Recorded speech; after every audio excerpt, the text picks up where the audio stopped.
Good morning mga idol. Ito na naman, malapit na malutong niluluto kong tinulang manok mga idol. Ayun o, makikita nyo naman o, amoy pa lang ulam na mga idol. Yan, bali yun mga idol, saka nagpiprito ako ng chicken mga idol. Yan ang request ng mga anak ko.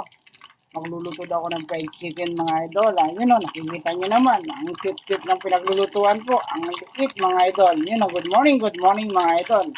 Bali 2 minutes o 3 minutes, luto na ito yung fried chicken mga idol, yung niluluto kong pritong manok mga idol, at saka tinulang manok mga idol. Magsasabaw sila ngayon, umagahan mga idol. Habang tulog pa sila, habang tulog pa yung mga magina ko, ako'y nagluluto mga idol. Bali mga idol, isusunod ko tong fried potato mga idol, pagkatapos kong magluto ng fried chicken mga idol. Bali yun mga idol, nakikita nyo naman, hindi ko na binalatan yung potato mga idol kasi malinis na po yan, galing sa Baguio City.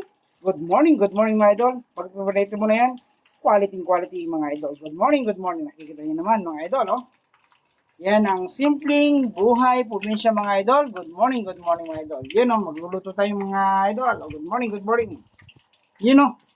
Yan, simpleng buhay lang dito sa San Carlos, Pangasinan.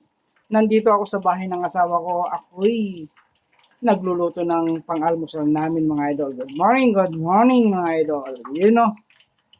Yan mga idol, babalik lang ulit yung chicken mga idol para malapit ng maluto. Yun know. Yan, nakikita nyo naman mga idol, pulang-pula na. Good morning. Yun know. Yan.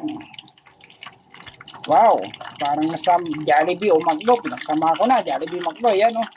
Shout out pala dyan sa customer namin sa Baguio City, mga Jollibee, McDo, mga idol. Good morning sa inyo na dyan mga idol. Good morning. You know. Simpleng buhay lang dito mga idol sa probinsya.